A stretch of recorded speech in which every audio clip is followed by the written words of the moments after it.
Depuis des décennies, le franc CFA est au cœur d'un débat qui passionne toute l'Afrique francophone.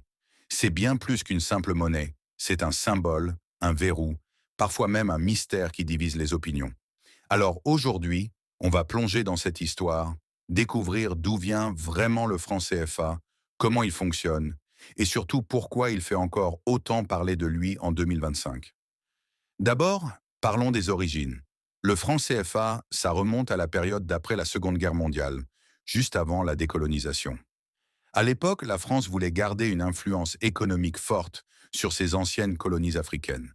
Elle crée donc cette monnaie pour plusieurs pays d'Afrique de l'Ouest et d'Afrique centrale.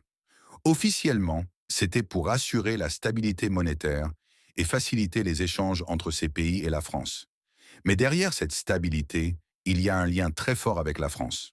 Le franc CFA est arrimé à l'euro, ou avant au franc français, ce qui veut dire que sa valeur est garantie par la Banque de France. Les pays africains doivent déposer une partie de leurs réserves en France, et c'est cette garantie qui leur permet d'avoir une monnaie stable. À première vue, ça peut paraître rassurant, mais très vite, plusieurs critiques émergent.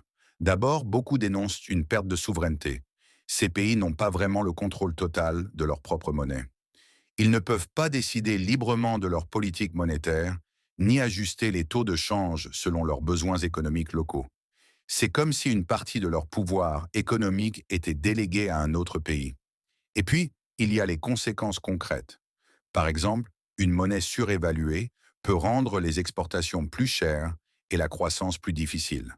Certains pays africains ont vu leur économie freiner parce qu'ils ne pouvaient pas dévaluer leur monnaie pour stimuler la compétitivité. Mais qui a osé défier ce système? Sylvanus Olympio, premier président du Togo, est l'un des premiers à vouloir s'affranchir du franc CFA. Il voulait créer une monnaie togolaise indépendante. Résultat, en 1963, il est assassiné lors d'un coup d'État militaire. Beaucoup y voient un lien direct avec son refus du franc CFA. Quelques années plus tard, c'est Thomas Sankara, le révolutionnaire burkinabé, qui s'attaque au système. Il dénonçait la domination économique de la France et appelait à l'émancipation monétaire. Mais en 1987, il est assassiné lors d'un coup d'État. Son opposition au franc CFA et à la France-Afrique a longtemps été un motif de ses ennemis. Alors aujourd'hui, où en est-on? En 2020, un changement majeur est annoncé. Le franc CFA d'Afrique de l'Ouest va être remplacé par l'ECO, une monnaie censée être totalement africaine. Une victoire? Pas vraiment. Ce nouveau projet suscite autant d'espoir que de méfiance.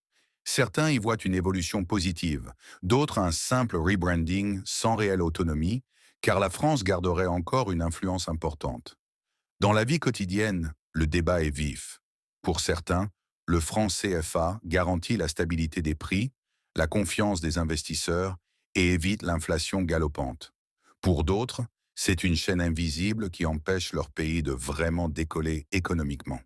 Sur la scène internationale, ce sujet est au cœur des tensions entre la France et ses anciennes colonies. Paris tient à garder un pied dans la région, tandis que les gouvernements africains cherchent à rééquilibrer les relations. Cette question n'est pas juste économique, c'est aussi politique, voire géopolitique. Et puis, il y a tout un lot de mythes, de rumeurs, voire de théories du complot qui entoure le franc CFA. Certains racontent que la France vole littéralement l'argent des Africains. D'autres que la monnaie est une arme de domination secrète. Même si tout n'est pas vrai, ces croyances montrent à quel point le sujet est sensible, chargé d'histoire et d'émotions. Alors, quel avenir pour le franc CFA et ses successeurs? Est-ce que l'Afrique francophone pourra un jour vraiment reprendre le contrôle de sa monnaie? C'est une question ouverte, un défi immense qui continue d'alimenter débats, controverses et espoirs.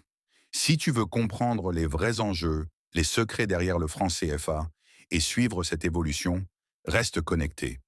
Et si cette vidéo t'a plu, n'oublie pas de liker, de partager et de t'abonner pour ne rien manquer. Dis-moi en commentaire ce que tu en penses. Le franc CFA, mythe ou réalité? Chaîne monétaire ou symbole de liberté? Merci d'avoir regardé.